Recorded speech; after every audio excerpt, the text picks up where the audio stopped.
Buongiorno e benvenuti ad una nuova puntata del nostro webinar dedicato ai sistemi di qualità dell'olivicoltura lucana. Queste attività sono realizzate con i fondi del PSR Basilicata 2014-20 sotto misura 3.2. Oggi vedremo insieme le fasi del ciclo di vita dell'olivo, chiamate anche fasi fenologiche dell'olivo. Dunque, mentre registriamo questa puntata di questo webinar siamo a novembre. A novembre è quasi finita, sta per finire la raccolta delle olive. Tra poco entreremo nel periodo più freddo dell'anno ed è questo il periodo in cui l'olivo entra in quella fase che si chiama riposo vegetativo. È una fase che potremmo paragonare al letargo degli animali, una fase quindi in cui tutte le fasi vitali sono come sospese. Tra poco però, verso febbraio, si avrà la ripresa vegetativa che dura circa 20-25 giorni. In questa fase di ripresa vegetativa le gemme apicali e le gemme laterali iniziano a crescere, ad allungarsi ed ingrossarsi e si ha l'emissione di nuova vegetazione di colore molto chiaro.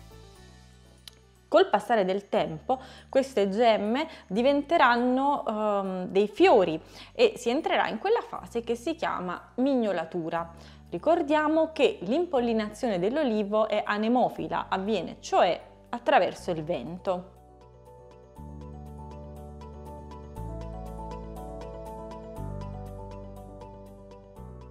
Inizia quindi ad allungarsi l'infiorescenza, piccoli boccioli verdi progressivamente si distanziano e si rigonfiano.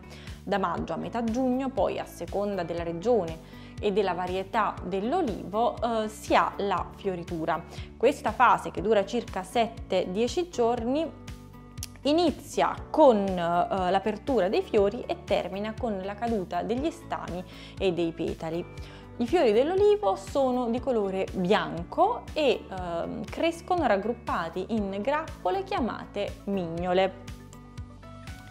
Dunque segue a questo punto una delle fasi più delicate dello sviluppo della pianta dell'olivo, quella nota come allegagione. È la fase in cui i fiori si trasformano in frutti.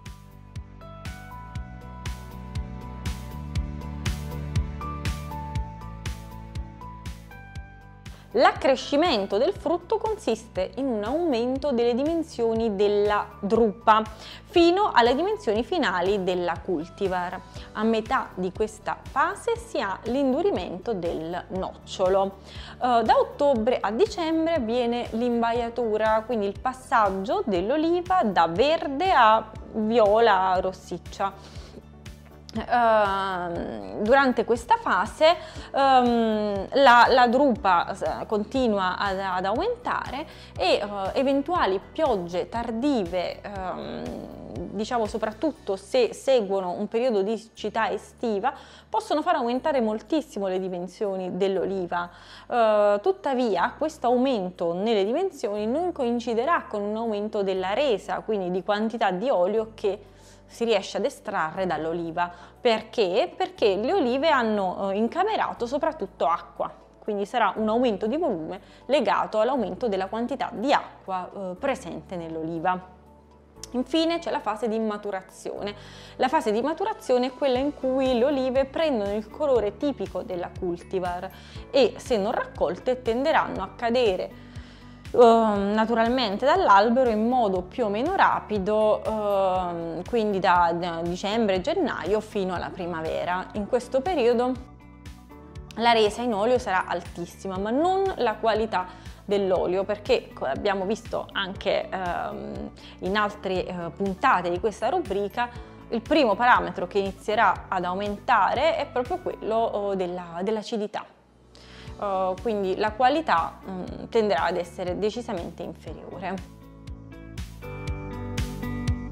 Termina così questa puntata dedicata ai sistemi di qualità dell'olivicoltura in Basilicata e realizzata con i fondi del PSR Basilicata 2014-20 sotto misura 3.2. Vogliamo sapere se conoscevate già tutte le fasi di sviluppo della pianta dell'olivo e se avete dubbi o domande non esitate a farcelo sapere nei commenti. Se questa puntata vi è piaciuta mettete like e seguite la nostra pagina. Alla prossima!